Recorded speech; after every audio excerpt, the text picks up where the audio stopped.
2-ാം അധ്യായം 34-35 തിരുവചനങ്ങൾ. ശിമയോൻ അവരെ അനുഗ്രഹിച്ചുകൊണ്ട് അവന്റെ അമ്മയായ മറിയത്തോട് പറഞ്ഞു, ഇവൻ ഇസ്രായേലിൽ പലരുടെയും വീഴ്ചയ്ക്കും ഉയർച്ചയ്ക്കും കാരണമാകും. ഇവൻ വിവാദ വിഷയമായ അടയാളവുമായിരിക്കും. അങ്ങനെ അനേകരുടെ ഹൃദയവിചാരങ്ങൾ വെളിപ്പെടും. നിന്റെ ഹൃദയത്തിലൂടെ ഒരു വാൾ തുളച്ചു കയറുകയും ചെയ്യും. Praise the Lord. ഹല്ലേലൂയ. യേശുവേ സ്തോത്രം, യേശുവേ നന്ദി, യേശുവേ ആരാധന. ഹല്ലേലൂയ. അടുത്തിരിക്കുന്നവർ നോക്കി പുഞ്ചിരിച്ചുകൊണ്ട് പറഞ്ഞേ ഹല്ലേലൂയ. സമാധാനത്തോടെ പറഞ്ഞേ ഹല്ലേലൂയ, ഹല്ലേലൂയ. പ്രിയപ്പെട്ടവരെ, നമ്മൾ പരിശുദ്ധാത്മാവിൻ്റെ ഫലമായ സമാധാനത്തെക്കുറിച്ചുള്ള നമ്മുടെ ക്ലാസ് തുടരുകയാണ്. എല്ലാ ക്ലാസ്സിലും ആവർത്തിക്കാറുള്ളത് പോലെ ആവർത്തിക്കുകയാണ്. നമ്മളെല്ലാവരും ജീവിതത്തിൽ ഏറ്റവും കൂടുതൽ ആഗ്രഹിക്കുന്നത് മനസ്സിൻ്റെ സ്വസ്ഥതയും സമാധാനവുമാണ്. നമുക്ക് എന്തൊക്കെ ഉണ്ടെന്ന് പറഞ്ഞാലും എന്തെല്ലാം സൗകര്യങ്ങളുണ്ടായാലും നമ്മുടെ മനസ്സിന് സ്വസ്ഥതയില്ലെങ്കിൽ പിന്നെ ജീവിതത്തിന് സന്തോഷമുണ്ടാകുകയില്ല. നമുക്കൊരു പ്രശ്നമുണ്ടാകുമ്പോൾ, നമ്മൾ ആഗ്രഹിക്കുന്ന രീതിയിൽ നമ്മുടെ കാര്യങ്ങളൊക്കെ നടക്കാതെ വരുമ്പോൾ, നമ്മുടെ എല്ലാ കണക്കുകൂട്ടലുകളുമൊക്കെ തെറ്റിക്കഴിയുമ്പോൾ നമുക്ക് ആദ്യം നഷ്ടപ്പെടുന്നത് സമാധാനവും സ്വസ്ഥതയുമൊക്കെ ആയിരിക്കും.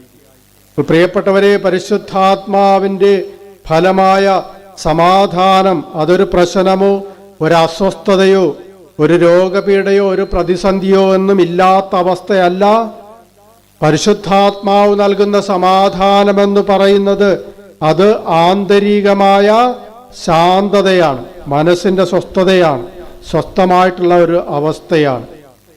അപ്പോൾ പരിശുദ്ധാത്മാവ് നൽകുന്ന സമാധാനം ഉള്ളിൽ സൂക്ഷിക്കുന്നവർക്ക് ഏതു ഭയങ്കര പ്രതിസന്ധിയിലൂടെ കടന്നു പോയാലും, എത്ര വലിയ പ്രശ്നങ്ങൾ അഭിമുഖീകരിക്കേണ്ടി വന്നാലും, എത്ര വലിയ രോഗപീഠകൾ അനുഭവിക്കേണ്ടി വന്നാലും അതൊന്നും അവരുടെ മനസ്സിൻ്റെ സ്വസ്ഥതയെ തകർക്കുകയില്ല.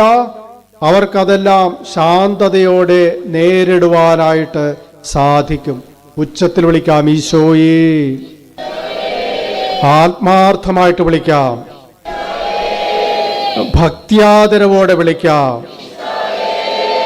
പൂർണ്ണ ബോധ്യത്തോടെ വിളിക്കാം. ഈശോ നൽകുന്ന സമാധാനം ആഗ്രഹിച്ചുകൊണ്ട് വിളിക്കാം. നമ്മുടെ മനസ്സിന് സ്വസ്ഥതയുണ്ടാകട്ടെ, നമ്മുടെ മനസ്സിന് ശാന്തത ലഭിക്കട്ടെ. Hallelujah, hallelujah. നമുക്കൊരുമിച്ച് പ്രാർത്ഥിക്കാം. പരിശുദ്ധാത്മാവായ ദൈവമേ, ഞങ്ങളിൽ വന്നു നിറയണമേ, ഞങ്ങളിൽ സമാധാനം നിറയ്ക്കണമേ, മനസ്സിന് സ്വസ്ഥത നൽകണമേ, സമാധാനത്തിൽ നിലനിർത്തണമേ. ഹല്ലേലൂയ, ഹല്ലേലൂയ. പ്രിയപ്പെട്ടവരെ, പരിശുദ്ധാത്മാവിൻ്റെ ഫലമായ സമാധാനത്തെക്കുറിച്ചുള്ള വിചിന്തനങ്ങളുടെ ഏറ്റവും ഒടുവിലത്തെ ക്ലാസ്സിൽ നമ്മൾ ധ്യാനിച്ചത് ചില വിശുദ്ധരുടെ സമാധാനത്തെക്കുറിച്ചാണ്. മരണത്തെ മുഖാമുഖം കണ്ടുനിന്ന സ്റ്റെഫാനോസ് എപ്രകാരമാണ് ഹൃദയത്തിൽ സമാധാനം അനുഭവിച്ചതെന്ന് കഴിഞ്ഞ ക്ലാസ്സിൽ നമ്മൾ ധ്യാനിച്ചു പഠിച്ചു. അതുപോലെ കുരിശുമരണത്തിന് വിധിക്കപ്പെട്ട വിശുദ്ധ പത്രോസ്ലീഹ എപ്രകാരമാണ് ആ കുരിശുമരണത്തെ സമാധാനം നിറഞ്ഞ സ്വസ്ഥത നിറഞ്ഞ ഒരു ഹൃദയത്തോടെ ആലിംഗനം ചെയ്തതെന്ന് നമ്മൾ കണ്ടു കഴിഞ്ഞതാണ്, പഠിച്ചു കഴിഞ്ഞതാണ്. അതുപോലെ മരണത്തിന് വിധിക്കപ്പെട്ട് തീച്ചൂളയിലേക്ക് വലിച്ചെറിയപ്പെട്ട ഷദ്രാക്, മെഷാക്, അബദ്നെഗോ എന്നു പേരായ 3 യുവാക്കൾ ആ തീച്ചൂളയെ എപ്രകാരമാണ് ദൈവത്തെ സ്തുതിക്കുവാനുള്ള, ദൈവത്തെ ആരാധിക്കുവാനുള്ള ഒരു ദൈവാലയം പോലെ പരിണമിപ്പിച്ചത് എന്ന് നമ്മൾ കണ്ടു. വീണ്ടും നമ്മൾ കണ്ടു എപ്രകാരമാണ് യൂറോപ്യൻ ചരിത്രത്തിലെ ഏറ്റവും പ്രശസ്തയായ പോരാളി വനിത ജോവാൻ ഓഫ് ആർക്ക്, കേവലം 19 വയസ്സ് മാത്രം പ്രായമുണ്ടായിരുന്ന ആ പെൺകുട്ടി ധീരതയോടെ സമാധാനത്തോടെ മരിക്കുകയും വിശുദ്ധ പദവിയിലേക്ക് ഉയർത്തപ്പെടുകയും ചെയ്തത് എന്ന് നമ്മൾ കണ്ടു, പഠിച്ചു കഴിഞ്ഞു. ഹല്ലേലൂയ, ഹല്ലേലൂയ. പ്രിയപ്പെട്ടവരെ, നമ്മൾ ഇന്ന് പഠന വിഷയമാക്കുന്നത് പരിശുദ്ധ അമ്മ. അമ്മയ്ക്ക് എത്ര വ്യാകുലങ്ങളുണ്ട്? 7. ഒരു സംശയം എന്താണ്? വ്യാകുലമാതാവ് അല്ലെ? വ്യാകുലമാതാവിന് എത്ര വ്യാകുലങ്ങളാണ് ഉണ്ടായിരുന്നത്? 7 വ്യാകുലങ്ങളാണ്. അപ്പോൾ നമ്മൾ ഇന്ന് പഠന വിഷയമാക്കുന്നത് പരിശുദ്ധ അമ്മ തൻ്റെ സപ്തവ്യാകുലങ്ങളുടെ തീച്ചൂളയ്ക്ക് നടുവിൽ നിന്നുകൊണ്ട് എപ്രകാരമാണ് സമാധാനത്തിന്റെ റാണിയായി മാറിയത് എന്നുള്ളതാണ്. പരിശുദ്ധാത്മാവിന്റെ ലുത്തീനിയാൽ നമ്മൾ പറയുന്നത് എന്താണ്? മറിയത്തെ വിശേഷിപ്പിക്കുന്നത് എന്താണ്? സമാധാനത്തിന്റെ രാജ്ഞി എന്നാണ് നമ്മൾ വിശേഷിപ്പിക്കുന്നത്. പ്രിയപ്പെട്ടവരെ, 1657 മുതലാണ് സമാധാനത്തിന്റെ റാണിയായ പരിശുദ്ധ മറിയത്തിന്റെ തിരുനാൾ തിരുസഭയിൽ ആഘോഷിക്കുവാനായിട്ട് തുടങ്ങിയത്.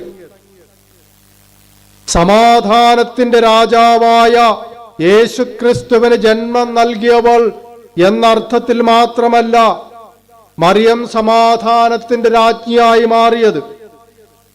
തന്റെ ജീവിതത്തിലുടനീളം പരിശുദ്ധാത്മാവിന്റെ ഫലമായ സമാധാനം അനുഭവിക്കുകയും അത് മറ്റുള്ളവർക്ക് നിരന്തരം പകർന്നു നൽകുകയും ചെയ്തവൾ എന്ന അർത്ഥത്തിൽ കൂടിയാണ് പരിശുദ്ധ അമ്മയെ നമ്മൾ സമാധാനത്തിന്റെ രാജ്ഞി എന്ന് വിളിക്കുന്നത്.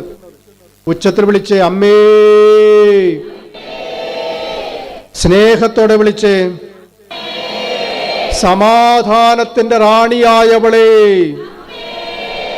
സമാധാന രാജാവിന് ജന്മം നൽകിയവളെ,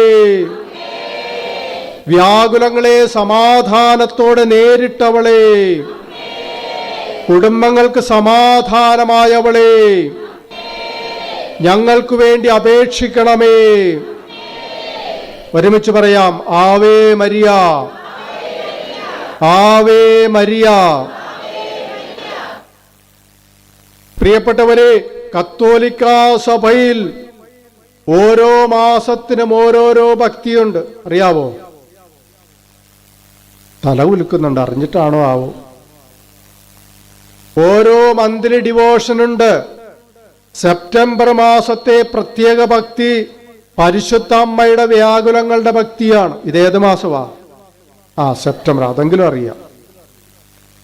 ഓഗസ്റ്റ് മാസം പരിശുദ്ധ അമ്മയുടെ വിമല ഹൃദയത്തിന് വേണ്ടി മാറ്റിവെക്കപ്പെട്ട മാസമായിരുന്നത് പോലെ സെപ്റ്റംബർ മാസം മാതാവിന്റെ 7 വ്യാകുലങ്ങളുടെ ഭക്തിക്ക് വേണ്ടി മാറ്റിവെക്കപ്പെട്ടിരിക്കുന്ന മാസമാണ്. ഈ മാസം 15-ാം തീയതിയാണ് തിരുസഭ, അതായത് കഴിഞ്ഞ തിങ്കളാഴ്ച, വ്യാകുല മാതാവിന്റെ തിരുനാൾ ആഘോഷിച്ചത്. ആ ഒരു പശ്ചാത്തലത്തിൽ നമ്മൾ ഇന്ന് ധ്യാനിക്കുന്നത് പരിശുദ്ധ അമ്മ തന്റെ ഓരോ സഹനത്തിന്റെ ഇടയിലും എങ്ങനെയാണ് സമാധാനം കണ്ടെത്തിയത് എന്നതിനെ കുറിച്ചാണ്. പ്രിയപ്പെട്ടവരെ, നമ്മളുമൊക്കെ ഒത്തിരിയേറെ സഹനങ്ങളിലൂടെയും സങ്കടങ്ങളിലൂടെയും ഒക്കെ കടന്നു പോകുന്നവരാണ്, അല്ലേ? ജീവിതത്തിന്റെ 4 ഭാഗത്തു നിന്നും ഒന്നിനു പിറകെ മറ്റൊന്നായി ഒരിക്കലും പിന്മാറാൻ മടിക്കാത്ത രീതിയിൽ സഹനങ്ങളൊക്കെ നമ്മെ വളഞ്ഞിട്ട് ആക്രമിക്കാറുണ്ട്. നമ്മുടെ ഓരോ സഹനങ്ങൾക്കിടയിലും എങ്ങനെ നമുക്ക് സമാധാനം കണ്ടെത്താം, എങ്ങനെ നമുക്ക് സ്വസ്ഥതയുള്ളവരാകാം, എന്ന് പരിശുദ്ധ അമ്മ തൻ്റെ സഹനങ്ങളിലൂടെ നമ്മെ ഓരോരുത്തർക്കും പറഞ്ഞു തന്ന് പഠിപ്പിക്കുകയാണ്. അതുകൊണ്ട് പരിശുദ്ധ അമ്മ നമുക്ക് ഓരോരുത്തർക്കും മാതൃകയാണ്. മാതാവ് തന്റെ വ്യാകുലങ്ങൾക്കിടയിൽ സമാധാനം കണ്ടെത്തിയവളാണ്. നമുക്ക് വ്യാകുലങ്ങളുണ്ട്, നമ്മൾ സമാധാനം കണ്ടെത്താറുണ്ടോ? Hallelujah, hallelujah. ഒന്നാമത്തെ വ്യാകുലം ഏതാ? പരിശുദ്ധ അമ്മയുടെ ഒന്നാമത്തെ വ്യാകുലം ഈശോയെ, ഉണ്ണിയേശുവിനെ ദേവാലയത്തിൽ സമർപ്പിക്കുമ്പോൾ, ബാക്കി പറ. ശിമയോൻ പറഞ്ഞ, അതാണ് നമ്മൾ ഈ ആമുഖത്തിൽ സുവിശേഷത്തിൽ വായിച്ചതാണ്. അപ്പോൾ അമ്മയുടെ ഒന്നാമത്തെ വ്യാകുലത്തെ കുറിച്ച് നമ്മൾ വായിക്കുന്നത് ലൂക്കായുടെ സുവിശേഷം 2-ാം അധ്യായം 34-35 വരെയുള്ള തിരുവചനങ്ങളിലാണ്. ഉണ്ണിയേശുവിനെ ദേവാലയത്തിൽ സമർപ്പിക്കുന്നതാണ് അതിന്റെ പശ്ചാത്തലം. ശിമയോൻ അവരെ അനുഗ്രഹിച്ചുകൊണ്ട്, തിരുക്കുടുംബത്തെ അനുഗ്രഹിച്ചുകൊണ്ട് അവന്റെ അമ്മയായ മറിയത്തോട് പറഞ്ഞു, ഇവൻ ഇസ്രായേലിൽ പലരുടെയും വീഴ്ചയ്ക്കും ഉയർച്ചയ്ക്കും കാരണമാകും. ഇവൻ വിവാദ വിഷയമായ ഒരടയാളവുമായിരിക്കും. അങ്ങനെ അനേകരുടെ ഹൃദയവിചാരങ്ങൾ വെളിപ്പെടും. നിന്റെ ഹൃദയത്തിലൂടെ ഒരു വാൾ തുളച്ചു കയറുകയും ചെയ്യും. പ്രിയപ്പെട്ടവരെ, ഇതാണ് ഒന്നാമത്തെ വ്യാകുലം, പരിശുദ്ധ അമ്മ അനുഭവിച്ച ഒന്നാമത്തെ വ്യാകുലം. അതായത് ഒരു വാൾ അവളുടെ ഹൃദയത്തിലൂടെ തുളച്ചു കയറുമെന്ന് പറയുന്ന ശിമയോന്റെ പ്രവചനം. ശിമയോൻ മറിയത്തോട് പ്രവചിച്ചത് വരാനിരിക്കുന്ന കാലങ്ങളിൽ ഈ പരിശുദ്ധ അമ്മ അനുഭവിക്കുവാനിരിക്കുന്ന ശാരീരികവും മാനസികവും ആത്മീയവുമായ വലിയ വേദനകളെ കുറിച്ചാണ്. അവൾ അനുഭവിക്കേണ്ടി വരുന്ന ആത്മനൊമ്പരങ്ങളെ കുറിച്ചാണ്. ഹൃദയത്തിലൂടെ ഒരു വാൾ കടന്നു പോകുന്നതിന് സമാനമായ മാനസിക ക്ലേശങ്ങൾ മറിയത്തെ കാത്തിരിക്കുന്നുണ്ടെന്ന് ശിമയോൻ പരിശുദ്ധ അമ്മയുടെ മുഖത്ത് നോക്കിയിട്ട് പറയുകയാണ്. അപ്പോൾ പരിശുദ്ധ അമ്മയുടെ ആദ്യത്തെ വ്യാകുലം തനിക്കും തന്റെ പുത്രനും സംഭവിക്കുവാനിരിക്കുന്ന വലിയ ദുഃഖത്തെക്കുറിച്ചുള്ള ഒരു ഓർമ്മപ്പെടുത്തലായിരുന്നു. പ്രിയപ്പെട്ടവരെ, ഈ സഹനത്തോട് മറിയം എങ്ങനെയാണ് പ്രതികരിച്ചത്? ഈ സഹനത്തിന്റെ നടുവിലും പരിശുദ്ധ അമ്മ എങ്ങനെയാണ് സമാധാനത്തിന്റെ റാണിയായി നിലനിൽക്കുന്നത്? ലൂക്കായുടെ സുവിശേഷം 2-ാം അധ്യായം 51-ാമത്തെ തിരുവചനത്തിൽ ആ ചോദ്യത്തിന്റെ ഉത്തരം നമ്മൾ ഇങ്ങനെ വായിക്കുകയാണ്. അവന്റെ അമ്മ ഈ കാര്യങ്ങളെല്ലാം ഹൃദയത്തിൽ സംഗ്രഹിച്ചു. അവന്റെ അമ്മ ഇക്കാര്യങ്ങളെല്ലാം ആ ഹൃദയത്തിൽ സംഗ്രഹിച്ചു. ശിമയോന്റെ വാക്കുകൾ കേട്ട പരിശുദ്ധ അമ്മ ഒരിക്കലും തനിക്ക് സംഭവിക്കുവാനിരിക്കുന്ന ഈ ഒരു ദുഃഖത്തെക്കുറിച്ച്, സഹനത്തെക്കുറിച്ച്, പീഡകളെക്കുറിച്ച് പറയുമ്പോൾ മറിയം ഒരിക്കലും വാവിട്ട് കരഞ്ഞില്ല, ഇല്ലേ? അസ്വസ്ഥയായില്ല. അവളൊരിക്കലും നിരാശയിലേക്ക് വീണില്ല, ഡിപ്രഷനിലേക്ക് പോയില്ല, ഡിപ്രഷൻ അടിമയായി മാറിയില്ല. അവൾ ശിമയോന്റെ വാക്കുകളെ സ്നേഹപൂർവം സ്വീകരിച്ചുകൊണ്ട് ഹൃദയത്തിൽ സംഗ്രഹിച്ച് അതിനെ പ്രാർത്ഥനയാക്കി മാറ്റുകയാണ്. തന്റെ ഹൃദയത്തിലൂടെ ഒരു വാൾ കടന്നു പോകുമെന്ന ആ പ്രവചനത്തെ അവൾ ധ്യാന വിഷയമാക്കുകയാണ്, പ്രാർത്ഥനയുടെ ഇന്ധനമാക്കി മാറ്റുകയാണ്. പ്രിയപ്പെട്ടവരെ, ഓർക്കുക, പ്രവചനങ്ങളെ പ്രാർത്ഥനയാക്കി മാറ്റിയവളാണ് മറിയം. പ്രവചനങ്ങളെ പ്രാർത്ഥനയാക്കി മാറ്റിയവളാണ് മറിയം. ആവേ മരിയ, സ്വരമുയർത്തി പറഞ്ഞേ, ആവേ മരിയ, ആവേ മരിയ. പ്രിയപ്പെട്ടവരെ, നാളെ നമുക്കൊരു ബുദ്ധിമുട്ടുണ്ടാകുമെന്ന് ദൈവം ഇന്ന് നമുക്ക് വെളിപ്പെടുത്തി തന്നാൽ ആ പ്രയാസമുള്ള സാഹചര്യത്തെ ആ ദുഃഖകരമായ സാഹചര്യത്തെ നെഞ്ചോട് ചേർത്ത് വെച്ച് നമ്മൾ അതിനെ ധ്യാന വിഷയമാക്കി മാറ്റുമോ? ഈ നൊമ്പരങ്ങളെ നമ്മൾ പ്രാർത്ഥനയാക്കി മാറ്റുമോ? മറിയം നൽകുന്ന പാഠമതാണ്. തന്റെ ജീവിതത്തിലെ വ്യാകുലങ്ങളെ പ്രാർത്ഥനയാക്കി മാറ്റി അവൾ അതിനെ ഹൃദയത്തിൽ സംഗ്രഹിച്ച് അതിനെക്കുറിച്ച് ധ്യാനിച്ചുകൊണ്ടിരുന്നു.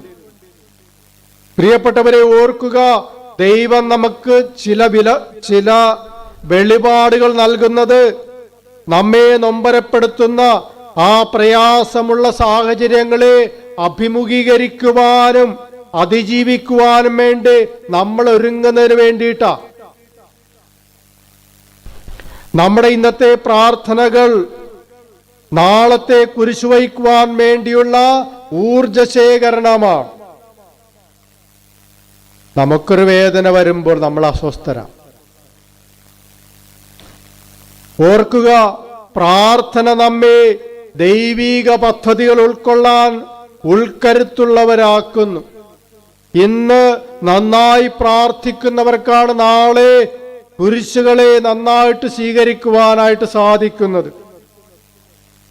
ഗെത്സമൻ തോട്ടത്തിൽ ഉണർന്നിരുന്ന് പ്രാർത്ഥിച്ച ഈശോയ്ക്ക് കുരിശിന്റെ വഴിയിൽ മനസ്സു തളരാതെ കുരിശ് വഹിച്ചുകൊണ്ട് മുന്നോട്ട് പോകുവാനായിട്ട് സാധിച്ചു. അതിന് കാരണം യേശുവിന്റെ പ്രാർത്ഥന. ഉണർന്നിരുന്ന് പ്രാർത്ഥിച്ചു യേശു. എന്നാൽ ആ തോട്ടത്തിൽ യേശുവിനോടൊപ്പം ഉണർന്നിരുന്ന് പ്രാർത്ഥിക്കുന്നതിൽ പരാജയപ്പെട്ട ശിഷ്യന്മാർക്ക് എന്ത് സംഭവിച്ചു? അവരോടി ഒളിക്കുന്നവരും ആ ഉറങ്ങി വിശ്രമിച്ച ശിഷ്യന്മാർ യേശുവിനെ തള്ളിപ്പറയുന്നവരും ചിതറിയോടുന്നവരുമായി മാറുന്നത് നമ്മൾ പിന്നീട് കാണുന്നുണ്ട്. പ്രാർത്ഥനയിൽ പരാജയപ്പെട്ടവരാ. പ്രിയപ്പെട്ടവരെ, സന്ദേശം നമുക്ക് വ്യക്തമാണ്. നിനക്ക് നാളെ നിനക്കുണ്ടാകുന്ന കുരിശുകളിൽ, വേദനകളിൽ സമാധാനം കണ്ടെത്തണമെങ്കിൽ നീ ഇന്ന് നിന്റെ പ്രാർത്ഥനകളിൽ ഉണർന്നിരുന്നേ മതിയാകൂ. ഉച്ചത്തിൽ വിളിക്കാം, ഈശോയേ. പൂർണ്ണ സ്നേഹത്തോടെ വിളിക്കാം, കുരിശു വഹിക്കുന്നതിൽ വിജയിച്ചവനെ. ഉണർന്നിരുന്നു പ്രാർത്ഥിച്ചവനെ. ദൈവിക പദ്ധതികളെ മനസ്സു തുറന്ന് സ്വീകരിച്ചവനെ. കുന്തം കൊണ്ട് ഹൃദയം ഭേദിക്കപ്പെട്ടവനെ. സമാധാനത്തോടെ മരിച്ചവനെ. ഹല്ലേലൂയ, ഹല്ലേലൂയ. പ്രിയപ്പെട്ടവരെ, പ്രാർത്ഥനയുടെ ആവശ്യകതയെക്കുറിച്ച് നമുക്ക് ബോധ്യം തരുന്ന ചില വചനങ്ങളുണ്ട്. ഫിലിപ്പിയക്കാർക്കുള്ള ലേഖനം 4-ാം അധ്യായം 6-7 തിരുവചനം നമ്മളിങ്ങനെ വായിക്കുന്നു. ഒന്നിനെ കുറിച്ചും ആകുലരാകേണ്ട, പ്രാർത്ഥനയിലൂടെയും അപേക്ഷയിലൂടെയും കൃതജ്ഞതാസ്തോത്രങ്ങളോടെ നിങ്ങളുടെ യാചനകൾ ദൈവസന്നിധിയിൽ സമർപ്പിക്കുവിൻ. ഒന്നിനെയും കുറിച്ച് ആകുലരാകേണ്ട. അപ്പോൾ പ്രാർത്ഥനയിലൂടെയും അപേക്ഷകളിലൂടെയും കൃതജ്ഞതാസ്തോത്രങ്ങളോടെ നിങ്ങളുടെ യാചനകൾ ദൈവസന്നിധിയിൽ അർപ്പിക്കുവിൻ. അപ്പോൾ എന്ത് സംഭവിക്കും? നമ്മുടെ എല്ലാ ധാരണയെയും അതിലംഘിക്കുന്ന ദൈവത്തിന്റെ സമാധാനം നിങ്ങളുടെ ഹൃദയങ്ങളെയും ചിന്തകളെയും യേശുക്രിസ്തുവിൽ കാത്തുകൊള്ളും. നമുക്കെന്താ ലഭിക്കുന്നത്? ദൈവത്തിന്റെ സമാധാനമാണ് ലഭിക്കുന്നത്.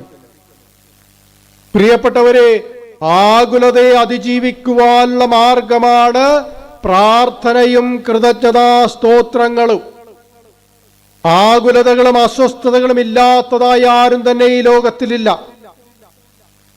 എന്നാൽ നമുക്ക് ചില തെറ്റിദ്ധാരണകളുണ്ട്, അല്ലെ? എൻ്റെ ജീവിതത്തിൽ മാത്രമാണ് ഇത്രമാത്രം സഹനങ്ങൾ, ഞാൻ മാത്രമേ ഇത്രയധികം സഹിക്കുന്നുള്ളൂ, എനിക്ക് മാത്രമാണ് വേദനകളും കഷ്ടപ്പാടുകളും. ഇത് നമ്മുടെ ഒരു തെറ്റിദ്ധാരണയാണ്. നമ്മുടെ ജീവിതത്തിൽ വരാനിരിക്കുന്ന ഏതെങ്കിലും ഒരു കാര്യത്തെക്കുറിച്ച് ഉത്കണ്ഠയോ ആകുലതയോ ഉണ്ടായാൽ, പ്രിയപ്പെട്ടവരെ, നമ്മൾ പ്രാർത്ഥനകളിലൂടെ യാചനകളിലൂടെയും കർത്താവിന്റെ കരുണയിൽ ആശ്രയിച്ചുകൊണ്ടാണ് അതിന് പരിഹാരം കണ്ടെത്തേണ്ടതെന്ന് ശ്ലീഹ നമ്മെ ഓർമ്മിപ്പിക്കുകയാണ്, പൗലോസ് ശ്ലീഹ നമ്മെ ഓർമ്മിപ്പിക്കുകയാണ്. അപ്പോൾ കർത്താവിന്റെ കരുണയിൽ ആശ്രയിക്കുന്നവരുടെ ഹൃദയങ്ങളെയും ചിന്തകളെയും ദൈവത്തിന്റെ സമാധാനം യേശുക്രിസ്തുവിൽ കാത്തുകൊള്ളുമെന്ന് ശ്ലീഹ നമ്മെ ഓർമ്മിപ്പിച്ചു പഠിപ്പിക്കുകയാണ്. പരിശുദ്ധ അമ്മ തനിക്കുണ്ടാകാനിടയുള്ള എല്ലാ വേദനകളെ സമർപ്പിച്ച് അവൾ കർത്താവിനെ മഹത്വപ്പെടുത്തുന്നതായിട്ട് നമ്മൾ കാണുന്നു. വരാനിരിക്കുന്ന കാലഘട്ടങ്ങളെ സമർപ്പിച്ച് കർത്താവിന് കൃതജ്ഞതാ സ്തോത്രം പാടുന്ന മറിയത്തെയാണ് മാഗ്നിഫിക്കാത്തിൽ നമ്മൾ പരിചയപ്പെടുന്നത്. സകല തലമുറകളും എന്നെ ഭാഗ്യവതി എന്ന് പ്രകീർത്തിക്കുമെന്ന് മറിയം പറഞ്ഞുകൊണ്ട് അപ്പോൾ തന്നെ ദൈവത്തിന് നന്ദി പറയുകയാണ്. Hallelujah, hallelujah. ഉദരത്തിലുള്ള കുഞ്ഞിനെ കുറിച്ച് ഡോക്ടർ പറയുകയാണ്, നിങ്ങൾക്ക് ജനിക്കാൻ പോകുന്ന കുഞ്ഞിന് മാനസിക വൈകല്യവും അംഗപരിമിതികളും ഉണ്ടാകുമെന്ന്. പ്രിയപ്പെട്ടവരെ, ഇത് കേൾക്കുമ്പോൾ തന്നെ ഹൃദയത്തിലൂടെ എത്ര വാള് കടന്നുപോകും. മലപ്പുറം കത്തിയേക്കാനകത്തോടി കയറിപ്പോവും. പക്ഷേ പ്രിയപ്പെട്ടവരെ, ഇങ്ങനെയുള്ള ഒരു സാഹചര്യത്തിൽ നമുക്ക് എന്തെങ്കിലും ചെയ്യാൻ പറ്റുമോ? പ്രാർത്ഥിക്കാൻ പറ്റണം. ആ ആകുലത നിറഞ്ഞ സാഹചര്യത്തെ നമുക്ക് കർത്താവിന്റെ മുമ്പിൽ കൊണ്ടുവരുവാനായിട്ട് സാധിക്കില്ലേ? സാധിക്കണം. കർത്താവേ, ഉദരത്തിലുള്ള ഈ കുഞ്ഞിനെ അങ്ങയുടെ കരുണയാൽ സുഖപ്പെടുത്തണമേ എന്ന് യാചിച്ച് പ്രാർത്ഥിക്കുവാനായിട്ട് നമുക്ക് പറ്റില്ലേ? പറ്റും. ഉദരത്തിലുള്ള കുഞ്ഞിന് ജീവൻ നൽകിയ ദൈവത്തിന് നന്ദി പറഞ്ഞ് സ്തുതിക്കുവാനായിട്ട് നമുക്ക് സാധിക്കില്ലേ? സാധിക്കണം. പ്രിയപ്പെട്ടവരെ, നമുക്ക് പറ്റുന്ന, നമുക്ക് സാധ്യമായിട്ടുള്ള കാര്യങ്ങൾ ചെയ്യുമ്പോൾ നമ്മുടെ ഉള്ളിലേക്ക്, നമ്മുടെ ഹൃദയത്തിലേക്ക് സ്വർഗീയമായ ഒരു സമാധാനം കടന്നു വരും. ഒരു സമാധാനം കൊണ്ട് നമ്മുടെ ഉള്ളു നിറയും. അത് കുഞ്ഞ് സൗഖ്യം പ്രാപിച്ചത് കൊണ്ടുള്ള സമാധാനമല്ല, മറിച്ച് ഈ കുഞ്ഞ് ദൈവത്തിന്റെ സ്വന്തമാണെന്നുള്ള ബോധ്യത്തിൽ നിന്നും ഉരുത്തിരിയുന്ന സമാധാനമാണ്. ഈ കുഞ്ഞിനെ ദൈവം യാതൊരുവിധ കേടുപാടും കൂടാതെ നോക്കിക്കൊള്ളും, സംരക്ഷിച്ചുകൊള്ളുമെന്ന വിശ്വാസത്തിൽ നിന്നും ഉരുത്തിരിയുന്ന സമാധാനമാണ്. Hallelujah, hallelujah. നമുക്കൊരുമിച്ച് പ്രാർത്ഥിക്കാം. സമാധാനത്തിന്റെ രാജാവായ ഈശോയെ, നാളെക്കുറിച്ചുള്ള ഭയങ്ങൾ ഞങ്ങളിൽ നിന്ന് എടുത്തു മാറ്റണമേ. ആന്തരികമായ സമാധാനം കൊണ്ട് ഞങ്ങളുടെ ഉള്ളു നിറയ്ക്കണമേ. നാളെക്കുറിച്ചുള്ള ആകുലതകൾ ഞങ്ങളിൽ നിന്ന് വിട്ടുപോകട്ടെ.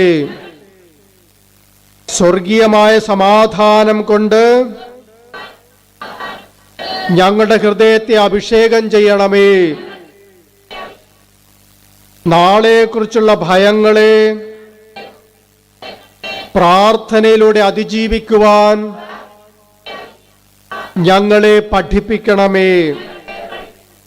സമാധാനത്തിന്റെ റാണിയായ പരിശുദ്ധ മറിയമേ,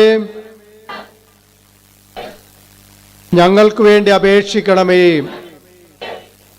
ആവേ മരിയ, ആവേ മരിയ. പ്രിയപ്പെട്ടവരെ, ഏതാണ് രണ്ടാമത്തെ വ്യാകുലം? ഈശോയെ ദേവാലയത്തിൽ കാണാതെ പോകുന്നതാണോ? ഈജിപ്തിലേക്കുള്ള പലായനമാണ്. അപ്പോൾ പരിശുദ്ധ അമ്മയുടെ രണ്ടാമത്തെ വ്യാകുലം ഈജിപ്തിലേക്കുള്ള പലായനമായിരുന്നു. ഒന്നാമത്തേത് ഏതാണ്? ഹൃദയത്തിലൊരു വാൾ കടക്കുമെന്ന ശിമയോന്റെ പ്രവചനം. രണ്ടാമത്തത് എന്താണ്? ആരെയും കൊണ്ടാ പലായനം ചെയ്ത്? ഉണ്ണിയേശുവിനെയും കൊണ്ട്. മത്തായിയുടെ സുവിശേഷം 2-ാം അധ്യായം 13 മുതൽ 15 വരെയുള്ള തിരുവചനങ്ങളിൽ നമ്മൾ വായിക്കുന്നു, കർത്താവിന്റെ ദൂതൻ സ്വപ്നത്തിൽ പ്രത്യക്ഷപ്പെട്ട് ജോസഫിനോട് പറഞ്ഞു, എഴുന്നേറ്റ് ശിശുവിനെയും അമ്മയെയും കൂട്ടി ഈജിപ്തിലേക്ക് പലായനം ചെയ്യുക. ഞാൻ പറയുന്നതുവരെ അവിടെ താമസിക്കുക.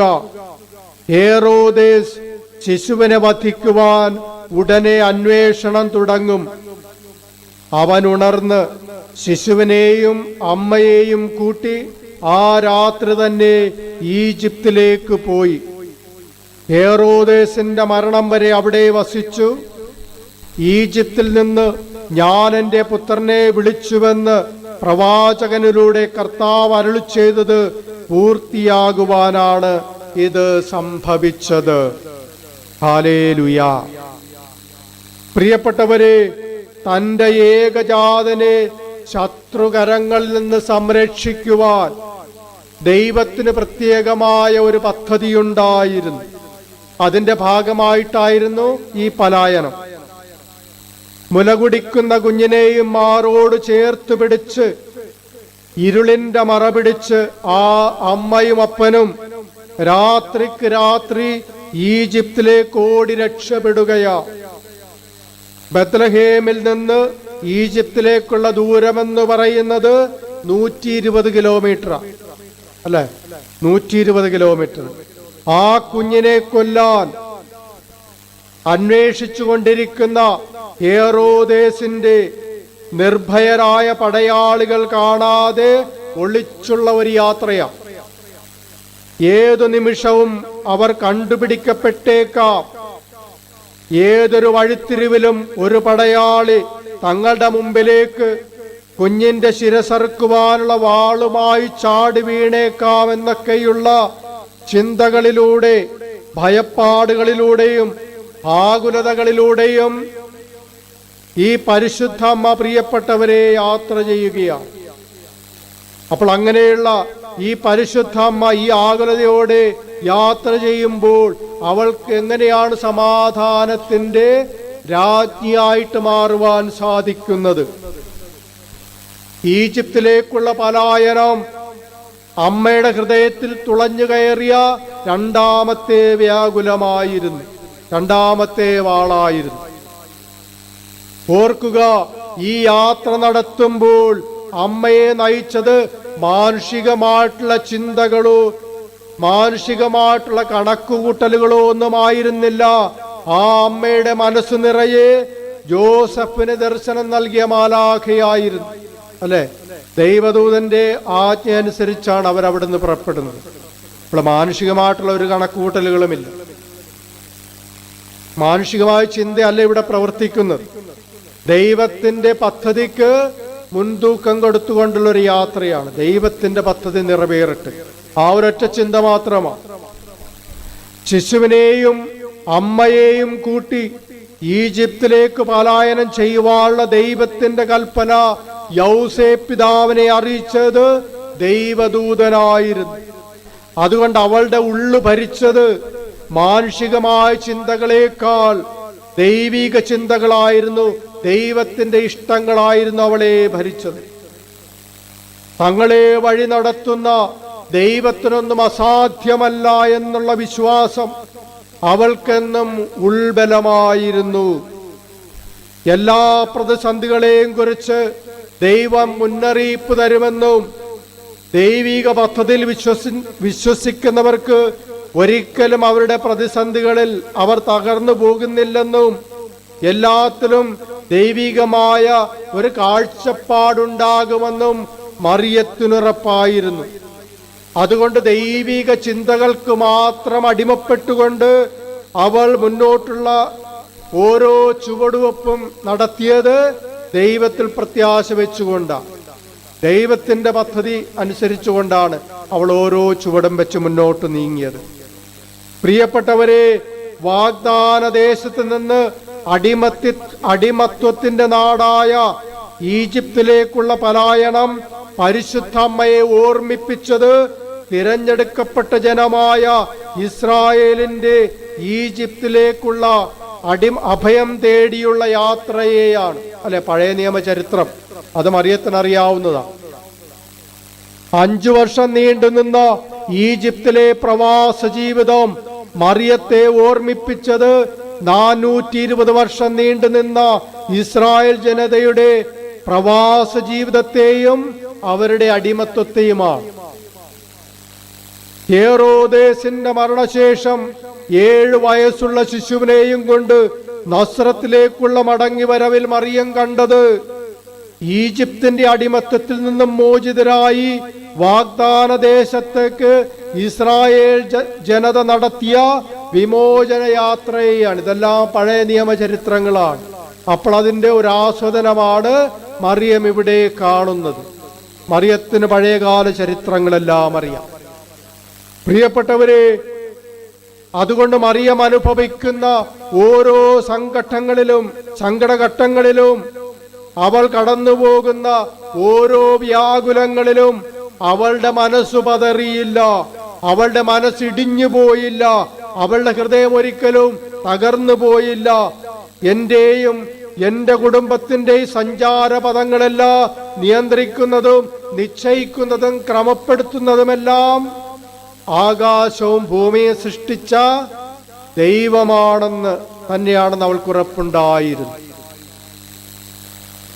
പ്രതിസന്ധിയിൽ തങ്ങൾക്ക് കാവൽ നിൽക്കുന്നതും തങ്ങളുടെ മുമ്പേ പോകുന്നതും സർവശക്തനായ ദൈവം തന്നെയാണെന്ന് അവൾ ആത്മാവിൽ അനുഭവിച്ചുകൊണ്ടിരുന്നു. ഇസ്രായേൽ ജനത അനുഭവിച്ച ദൈവപരിപാലന, ദൈവത്തിന്റെ സമയാസമയങ്ങളിലുള്ള ഇടപെടലുകൾ, ദൈവത്തിന്റെ കരബലവും ശക്തിയുമെല്ലാം മറിയത്തിന് മനഃപ്പാഠമായിരുന്നു. ഇസ്രായേൽ ജനതയുടെ മുമ്പേ പോയി ചെങ്കടൽ വിഭജിച്ച് അവർക്ക് വേണ്ടി വഴി തുറന്നു കൊടുത്ത ദൈവത്തിൽ പരിശുദ്ധമാ വിശ്വസിച്ചു. രാത്രി അഗ്നിസ്തംഭമായി അവർക്ക് വെളിച്ചം നൽകുകയും പകൽ മേഘത്തൂണായി അവർക്ക് തണൽ നൽകുകയും ചെയ്ത ദൈവത്തിന്റെ പരിപാലനയിൽ മറിയം ആശ്രയിച്ചു.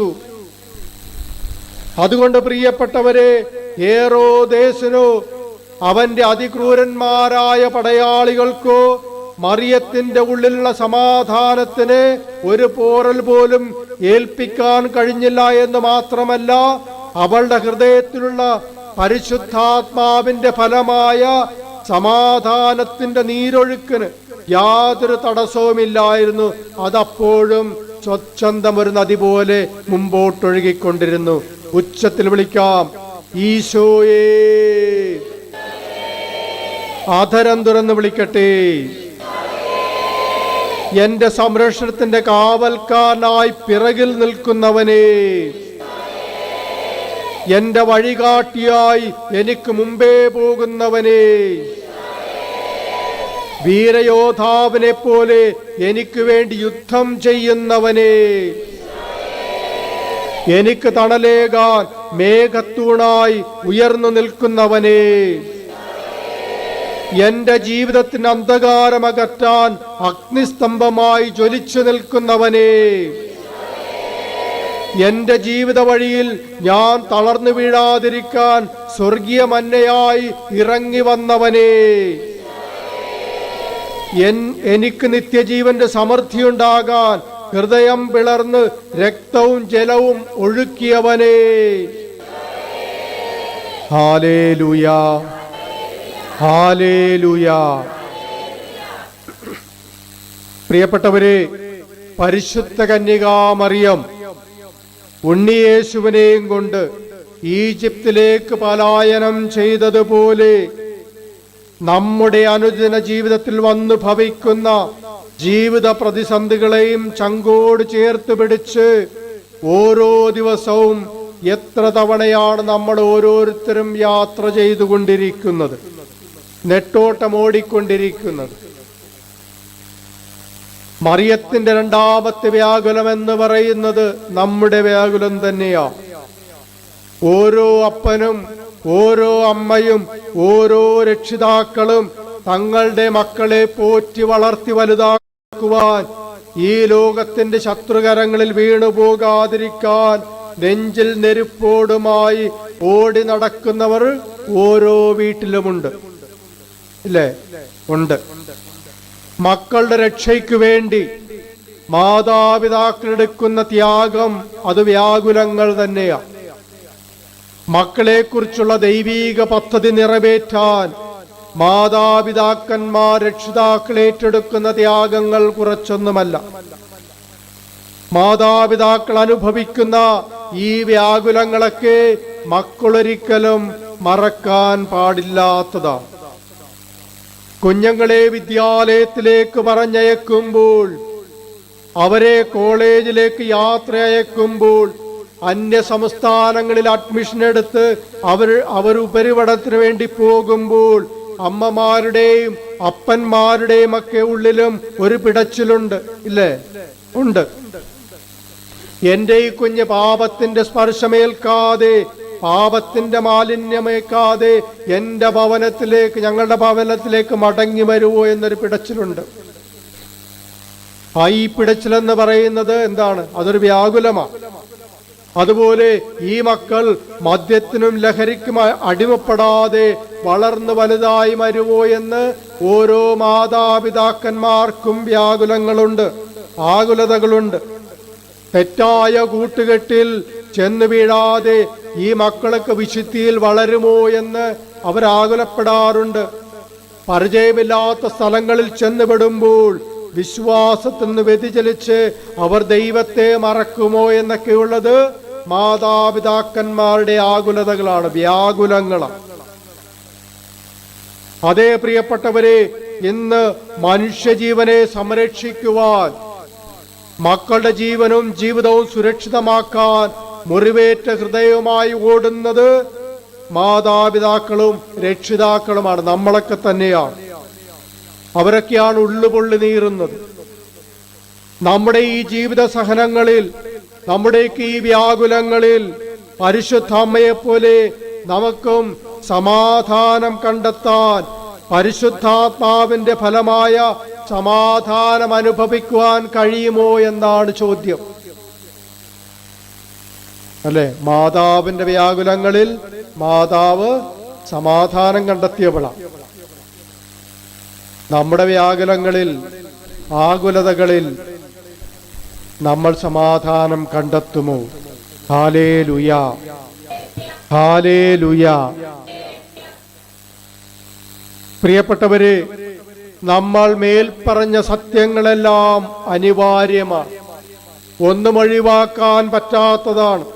അതായത് മക്കളുടെ വിദ്യാഭ്യാസം, അവരുടെ വിദ്യാലയ ജീവിതം, അവരുടെ കലാലയ പഠനം, തൊഴിൽ സംബന്ധമായ അവരുടെ ഉപരിപഠനം, അവരുടെ ജോലി, അവരുടെ സുരക്ഷിതമായ ഭാവി ജീവിതം എല്ലാം അനിവാര്യമാണ്. പക്ഷേ ഒരു കാര്യമുണ്ട്, നമ്മുടെ ഈ ജീവിതയാത്രയിൽ, ഈ ജീവിത സമരത്തിൽ നമ്മൾ നെട്ടോട്ടമോടേണ്ടത് ദൈവീക പദ്ധതികൾ നടപ്പാക്കുന്നതിന് വേണ്ടിയിട്ടായിരിക്കണം. അതിന് നമ്മൾ സഞ്ചരിക്കേണ്ട വഴികൾ നമ്മുടെ ഇഷ്ടങ്ങളുടെ വഴികളല്ല, ദൈവം നമുക്കായിട്ട് വരച്ചിട്ടിരിക്കുന്ന വഴിയിലൂടെയാണ് നമ്മൾ സഞ്ചരിക്കേണ്ടത്. നമ്മൾ നടപ്പിലാക്കേണ്ടത് ദൈവത്തിന്റെ പദ്ധതികളാകണം, നമ്മളുടെ പദ്ധതികളല്ല.